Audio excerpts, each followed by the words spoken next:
துருக்மேனியாவில் Ashgabat அப்படின்னு ஒரு நகரத்தில் ஒரு புவியியல் விஞ்ஞானி இருந்தார். அவர் ஒரு நாய்க்குட்டி வளர்த்தார். ஒரு நாள் முன்னிரவு நேரம் ஒரு மேஜைக்கு முன்னாடி உட்காந்து அந்த விஞ்ஞானி ஏதோ கணக்கு போட்டுக்கிட்டு இருக்கிறார். அவருக்கு ஒரு சின்ன பெண் குழந்தை, அது தொட்டிலில் தூங்கிட்டு இருக்குது. அந்த நாய்க்குட்டியும் ஒரு மூலையில் படுத்து அது பாட்டுக்கு தூங்கிட்டு இருந்தது. ஒரே அமைதி. அந்த நேரத்தில் திடீர்னு அந்த நாய்க்குட்டி துள்ளி எழுந்திரிச்சிது. நேராக குழந்தைகிட்ட ஓடிச்சு. அந்த குழந்தைய அது போட்டிருந்த ட்ரெஸ்ஸோடு சேர்த்து கவ்வி தூக்குச்சு. தூக்கிக்கிட்டு வாசல் பக்கம் ஓடிச்சு. நாய்க்குட்டி குழந்தைய கவ்வி தூக்க முடியுமாங்கிற சந்தேகம் உங்களுக்கு இல்லையா?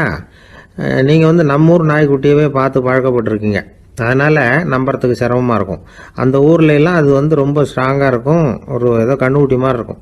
விஞ்ஞானி அதை பார்த்துட்டார். உடனே அந்த நாய்க்கு வெறி பிடிச்சிட்டுதுன்னு முடிவு பண்ணிவிட்டு தன்னோட கை துப்பாக்கியை எடுத்துக்கிட்டு ஓடி வந்தார். அவர் வெளியில் நாய்க்குட்டி எங்கே அப்படின்னு பார்த்து தேடுறார். அந்த நேரத்தில் அந்த வீடு இடிஞ்சு விழுது. காரணம் பூமி அதிர்ச்சி. இப்படி பூமி அதிர்ச்சி உண்டாக போகுதுங்கிறது அந்த நாய்க்குட்டிக்கு முன்னாடியே தெரிஞ்சு போச்சு. அதுதான் குழந்தைய தூக்கிட்டு வெளியில் ஓடி வந்திருக்குது. அது மூலமாக அந்த குடும்பத்தையே காப்பாற்றி இருக்குது அந்த நாய்க்குட்டி. இந்த சம்பவம் நடக்கிறதுக்கு 3 நாளைக்கு முன்னாடியே சில பிராணிகளுக்கு இப்படி நடக்க போகுதுங்கிறது தெரிஞ்சிருக்குதான். ஆமாம், அந்த நகரத்தில் 3 நாளைக்கு முன்னாடியே பாம்பு, பல்லி இதெல்லாம் அது தங்கியிருந்த வலையை விட்டு வெளியில் ஓடி வந்துட்டுது. அதே மாதிரி அங்கே இருந்த புறாவெல்லாம் பறந்து போயிடுச்சான். இதே மாதிரி யுகோஸ்லோவியாவில் கூட ஒரு நகரம், அங்கே ஒரு நாள் ராத்திரி ஒரு மிருக காட்சி சாலையில் திடீர்னு ஒரு பெரிய கலவரம், கூச்சல், குழப்பம். அங்கே இருந்த கழுதை, புலி, யானை, பறவை எல்லாம் கண்ணாபின்னான்னு கத்த ஆரம்பிச்சுட்டுது. நீர் யானை அதுக்குன்னு போட்டிருந்த தடுப்பையே தாண்டி குதிச்சு வெளியில் வந்துட்டு தான். மறுநாள் தான் எல்லாருக்கும் விஷயம் புரிஞ்சுது. அடுத்த நாள் காலையில் அங்கே பூமி அதிர்ச்சி உண்டாயிட்டுது. இப்போ பாருங்க, அதாவது மனுஷனை போய் தீர்க்க தரிசி அது இதுன்னு சொல்லிட்டு இருக்கிறோம். இவனை விட அது பரவாயில்லைன்னு தோணுது. அதாவது மிருகங்கள் ஒன்று நடக்க போகுதுங்கிறத முன்னாடியே புரிஞ்சுக்குதே. சரி, இதெல்லாம் எப்படி அது முன்கூட்டி புரிஞ்சுக்குது? அதுதான் படைப்பு ரகசியம். அதை கண்டுபிடிக்கிறதுக்கு தான் மனுஷன் ஆராய்ச்சி பண்ணிகிட்டு இருக்கிறான். விஞ்ஞானிகளோட ஆராய்ச்சியெல்லாம் ஒரு பக்கம் இருக்கட்டும், வீட்டுக்குள்ளேயே சில ஆராய்ச்சி பண்ணி பாருங்களேன். இப்போ சில யோசனை சொல்லி அதை சோதனை பண்ணி பாருங்க அப்படின்னு ஒருத்தர் சொன்னாராம்.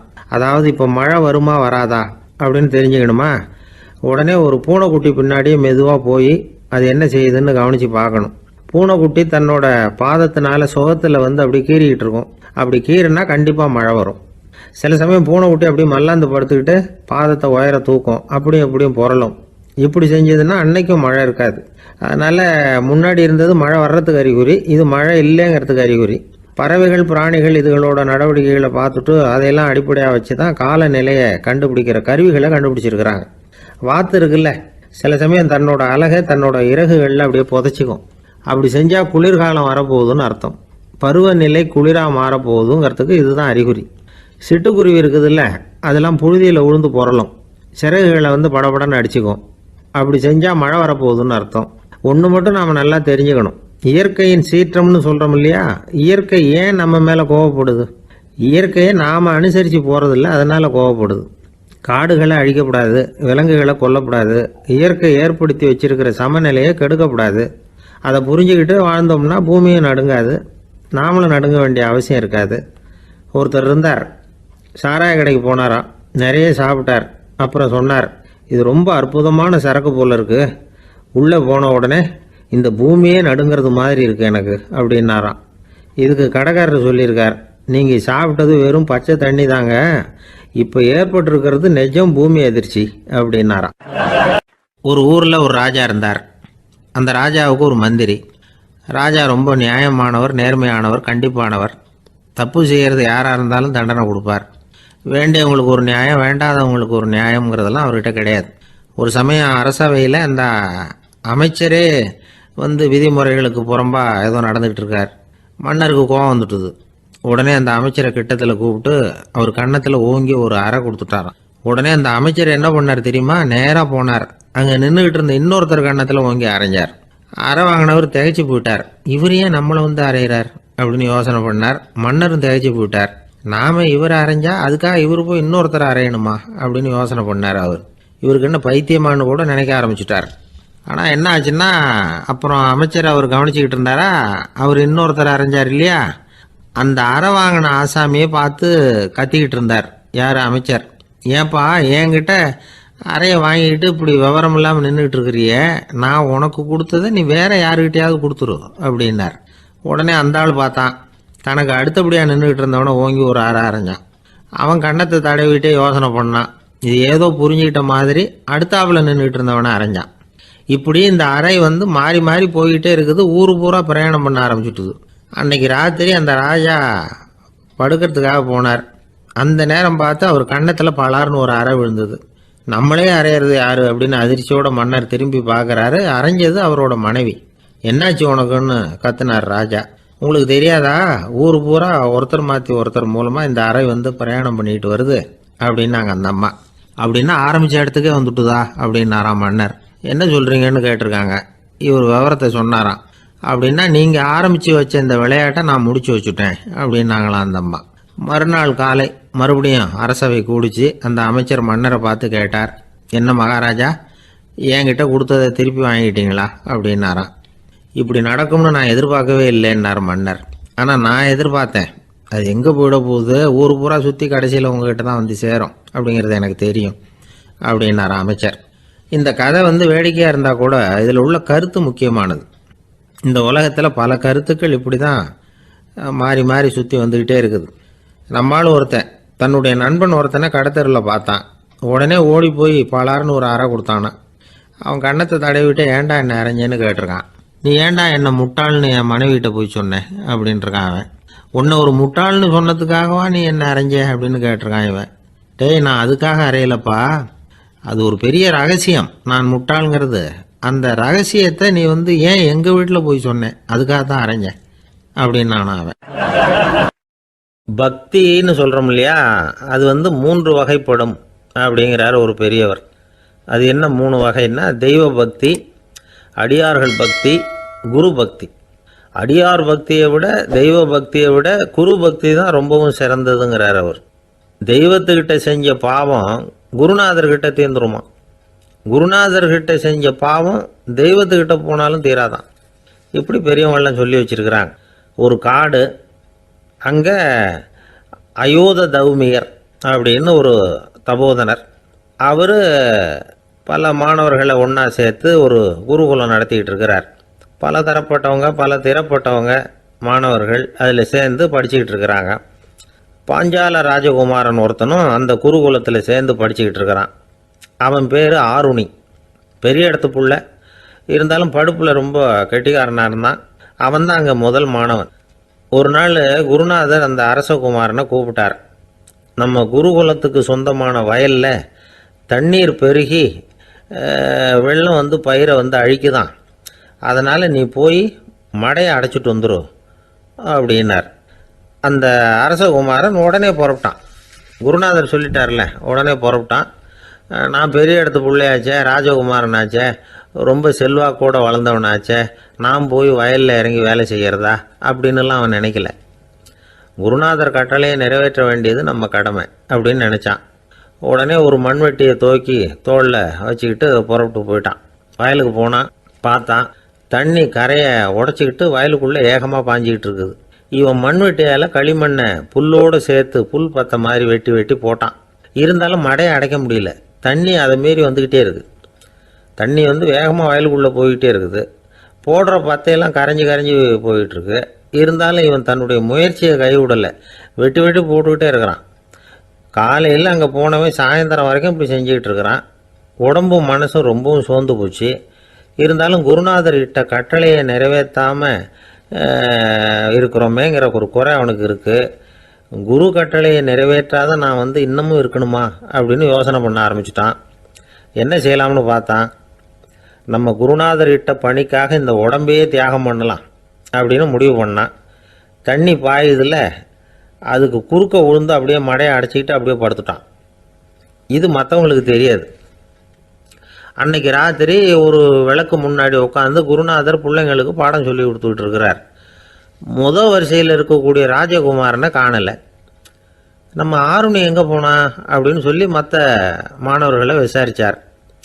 இப்போ அவங்க சொன்னாங்க, சுவாமி, அவன் காலையில் வயலுக்கு மடையை அடைக்கிறதுக்காக போனான், நீங்கள் தான் போக சொன்னீங்க, இன்னும் திரும்பி வரல அப்படின்னு அவர் பையன். குருநாதர் உடனே ஒரு தீவெட்டி எடுத்துக்கிட்டு மாணவர்களை அழைச்சிக்கிட்டு வயலுக்கு போனார். அங்கே போய் பார்த்தா ஆளை காணும். ஆருணி ஆருணின்னு சொல்லி சத்தம் போட்டு கூப்பிட்டு பார்க்குறார். நான் இங்கே இருக்கேன் குருநாதா அப்படின்னு காலுக்கு அடியிலேருந்து ஒரு சத்தம் வருது. குனிஞ்சு பார்த்தா அவன் மழையில் படுத்துருக்குறான். என்னப்பா இதுன்னார். காலையிலேருந்து இந்த மழையை அடைச்சி பார்த்தேன் சுவாமி, முடியல, அதனால் இப்படி குறுக்க படுத்துட்டேன். என்னை தாண்டறதுக்கு பயந்து போய் தண்ணியே தேங்கி நின்றுட்டுது அப்படின்னா. அவனுடைய குரு பக்தியையும் அவனை தாண்டறதுக்கு அஞ்சு நிற்கிற தண்ணி தேக்கத்தையும் பார்த்துட்டு எல்லாரும் ரொம்ப ஆச்சரியப்பட்டு போயிட்டாங்களாம். ஆருணி எழுந்திரிச்சு வா அப்படின்னு கூப்பிட்டாரான் குருநாதர். அவன் தண்ணீரை பொழந்துக்கிட்டு எழுந்திரிச்சு வந்தானான். அதனால் அவனுக்கு உத்தாலகன் அப்படின்னு ஒரு பேர். உத்தாலகன்னா தண்ணீரை பிளந்தவன் அர்த்தம். அந்த உத்தாலகன் மாதிரி இந்த காலத்து மாணவர்களுக்கும் குரு பக்தி வேணும் அப்படின்னு சொன்னோம் ஒரு பள்ளிக்கூடத்தில். உடனே நிறைய மாணவர்கள் எழுந்திரிச்சு நின்னாங்க. சார், நீங்கள் எங்களை இன்னமும் சரியாக புரிஞ்சுக்கலன்னு நினைக்கிறோம். அன்னைக்காவது ஒருத்தன் அப்படி இருந்தான், இன்றைக்கி ஏகப்பட்ட உத்தாலகர்கள் இருக்கிறோம். எங்கள் வாத்தியார் கட்டளை இட்டால் இப்போவே அது மாதிரி வயலுக்கு போய் மடையில் குறுக்கப்படுத்துக்கிறதுக்கு இந்த வகுப்பில் உள்ள அத்தனை பேரும் தயாராக இருக்கிறோம் அப்படின்னாங்க. அப்படியா அப்படின்னு சொல்லி கேட்டோம் ரொம்ப சந்தோஷமாக. ஒருத்தன் ரொம்ப அடக்கமாக எழுந்திரிச்சான். அப்புறம் சொன்னான், ஆமாம் சார், வகுப்பில் இவர் நடத்துகிற பாடத்தை கேட்டுக்கிட்டு இருக்கிறத விட பேசாமல் போய் மடையில் படுத்துடுறது ஒன்றும் கஷ்டமான காரியமாக இருக்காது. அதனால தான் எல்லாரும் அங்கே போகிறேன்னு சொல்கிறோம் அப்படிங்கிறான். ஒரு ஊரில் 4 நண்பர்கள் இருந்தாங்க. 4 பேரும் சோம்பேறிகள். 4 பேருக்கும் எந்த வேலையும் செய்யறதுக்கு உடம்பு வளையறதில்லை. இருந்தாலும் சோம்பேறித்தனத்தில் ஒருத்தருக்கு ஒருத்தர் கொஞ்சம் வித்தியாசம் உண்டு. அதுக்கு தகுந்த மாதிரி அவங்களுக்கு பேர் அமைஞ்சு போச்சு. ஒருத்தன் கால் சோம்பேறி, இன்னொருத்தன் அரை சோம்பேறி, அடுத்தவன் முக்கால் சோம்பேறி, கடைசி ஆள் முழு சோம்பேறி. இவங்க 4 பேரும் நண்பர்கள். அப்புறம் எப்படி காரியம் நடக்கும்? 4 பேரும் ஒரு வீதியில் அப்படியே நடந்து போய்கிட்டு இருக்கிறாங்க. நல்ல பசி. எங்கேயாவது சோறு போடுவாங்களா அப்படின்னு பார்த்துக்கிட்டே வந்தாங்க. அவங்க வந்த வழியில் ஒரு ரூபா காசு கிடந்தது தரையில். அவங்க கண்ணில் அது பட்டுது. ஆனாலும் அதை குனிஞ்சு எடுக்கணுமே, அதுக்கு சோம்பேறித்தனம். முழு சோம்பேறி பார்த்தான். பக்கத்தில் வந்துக்கிட்டு இருந்த முக்கால் சோம்பேறிக்கிட்ட சொன்னானா, டேய் அதை கொஞ்சம் குனிஞ்சு எடுறா அப்படின்னானா. அவன் என்ன பண்ணான் தெரியுமா? அதுக்கு அடுத்தபடியாக வந்த அரை சோம்பேறிக்கிட்ட சொன்னானா, டேய் நீ அதை கொஞ்சம் குனிஞ்சு எடுறா அப்படின்னானா. அவன் இவனை விட மோசம், அடுத்தவங்ககிட்ட சொல்லியிருக்கிறான். அவனும் குனியறதுக்கு தயாராக இல்லை. ஆக கூடி கடைசியில் யாருமே காசை எடுக்கலை. என்னத்துக்கு அனாவசியமாக உடம்ப வளைச்சிக்கணும் அப்படின்னு எல்லாரும் பேசாமல் வந்துட்டாங்க. அவங்க பாட்டுக்கு நடந்து வந்துக்கிட்டே இருக்கிறாங்க. எதிரில் ஒருத்தன் வாழைப்பழத்தை வண்டியில் வச்சு தள்ளிக்கிட்டே வந்தான். ரூபாய்க்கு 4 பழம்னு கூவி விற்றுக்கிட்டே வர்றான். இப்போ அந்த முழு சோம்பேறி சொன்னானா, டேய் வழியில் கிடந்ததை 1 ரூபா, அதையாவது எடுத்துக்கிட்டு வந்திருந்தா இப்போ இந்த பழத்தை வாங்கி ஆளுக்கு ஒன்று சாப்பிடலாமே அப்படின்னானா. ஆமாம் சாப்பிட்ருக்கலாமே அப்படின்னாங்களாம் மற்றவங்களும். ஆனாலும் திரும்பி போய் அதை எடுக்கணும்னு யாருக்கும் தோணலை. பேசாமல் சோர்ந்து போய் நடந்து வந்தாங்களாம். இருட்டி போச்சு. வழியில் ஒரு கோவில். சரி இங்கேயே படுத்து தூங்குவோம் அப்படின்னா ஒருத்தன். அதுதான் சரின்னாங்க மற்றவங்களும். அப்படியே மண்டபத்தில் படுத்துட்டாங்க. கோவில் அர்ச்சகர் வேலையெல்லாம் முடிச்சு விட்டு வெளியில் வந்திருக்காரு. இவங்கள பார்த்தாராம். ஏன் இப்படி சோர்ந்து போய் கிடக்குறீங்க அப்படின்னு விசாரிச்சிருக்காரு. 2 நாளாச்சுங்க நாங்கள் சாப்பிட்டு அப்படின்னாங்களாம். அவர் உடனே ஐயோ பாவம் அப்படின்னு சொல்லி பானை, விறகு, அரிசி, தண்ணி எல்லாம் கொடுத்து நீங்களே சமையல் பண்ணி சாப்பிட்டுக்குங்க அப்படின்னு சொல்லிவிட்டு போயிட்டார். இந்த 4 பேருக்கும் சமையல் பண்ணி சாப்பிட்ணும்னு ஆசையாக தான் இருந்தது. ஆனால் அடுப்பு பற்ற வைக்கணுமே, அதுக்கு தீப்பெட்டி வேணுமே. தீப்பெட்டி இல்லை. இப்போ முழு சோம்பேறி ஆரம்பித்தான். அடுத்தவனை பார்த்து, டேய் கடைக்கு போய் ஒரு தீப்பெட்டி வாங்கிட்டு வாங்க அப்படின்னு நானா. அவன் வழக்கம் போல் அடுத்தவங்ககிட்ட சொல்லியிருக்கான். அவன் அதுக்கு அடுத்தவங்ககிட்ட சொல்லியிருக்கிறான். கடைசியாக கால் சோம்பேறிக்கிட்ட சேர்ந்தது. அவனும் அது நம்மால் முடியாது அப்படின்னு பேசாமல் இருந்துட்டான். இப்போ தீப்பெட்டி வேணுமே, அதுக்கு என்ன பண்ணுறது? அவங்களுக்குள்ளே பேசி ஒரு முடிவுக்கு வந்தாங்களாம். அதாவது யார் முதல்ல வாயை திறந்து பேசுகிறாங்களோ அவங்க தான் தீப்பெட்டி வாங்கிறதுக்கு போகணும் அப்படின்னு. அவ்வளவுதான். உடனே 4 பேரும் வாயை கெட்டியாக மூடிக்கிட்டு படுத்துக்கிட்டாங்க. அவங்க சமையல் பண்ணி சாப்பிட்டாங்களா என்ன அப்படிங்கிறது அர்ச்சகருக்கு தெரியல. சரி பார்த்துட்டு வரலாமேன்னு வந்தார். வந்து பார்க்குறாரு, இவங்க 4 பேரும் அசையாமல் படுத்து கிடக்குறாங்க. அர்ச்சகர் பயந்துட்டார். ஒருவேளை பசி தாங்காமல் செத்து போட்டாங்களோ அப்படிங்கிற பயம், அல்லது நாம் கொடுத்த உணவுப் பொருளில் ஏதாவது விஷம் கலந்துருக்குமோ அப்படின்னும் பயந்தார். அப்படின்னா நம்ம மேலே பழி வந்துருமே அப்படின்னு நினச்சி நடுங்க ஆரம்பிச்சிட்டார். அப்புறம் அவரும் ஒரு முடிவுக்கு வந்தாராம். கோவிலுக்கு பக்கத்துலேயே ஒரு பெரிய குழி இருந்தது.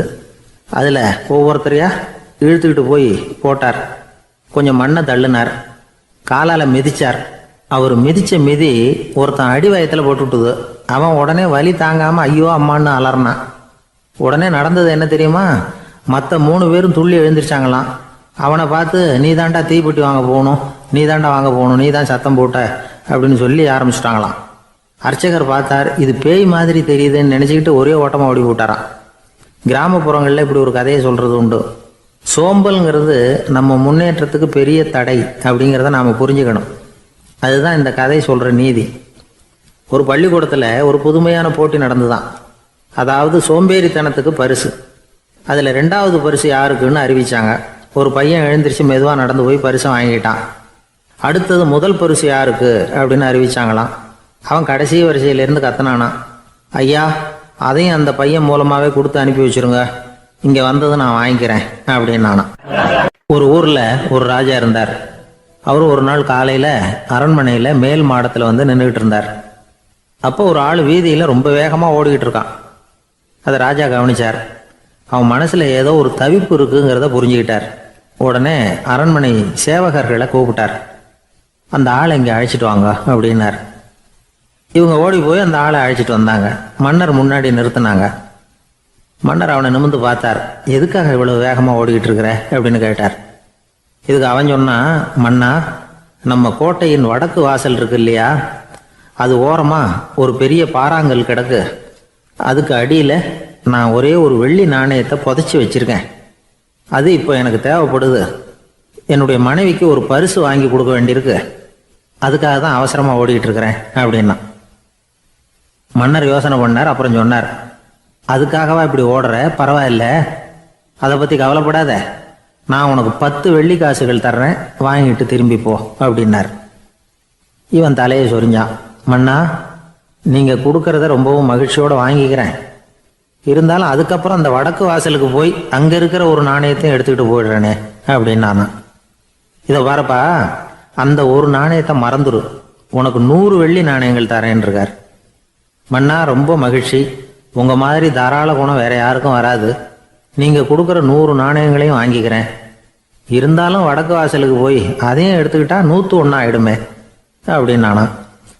இதை பாருப்பா, அந்த ஒரு நாணயத்தை மறந்துடு, அது எக்கேடாவது கெட்டு போகட்டும். நான் உனக்கு 100 பொற்காசுகள் தரேன், அதையாவது வாங்கிட்டு வந்த வழியிலேயே திரும்பி போடுன்னாரான். தங்க நாணயங்களே தரேன்னு சொல்கிறீங்க, தாராளமாக வாங்கிக்கிறேன். இருந்தாலும் வடக்கு வாசலுக்கு போய் அப்படின்னு மறுபடியும் ஆரம்பித்தான். அரசர் வந்து பொறுமை இழந்துட்டார். கடைசியாக ஒரு முடிவுக்கு வந்துட்டார்.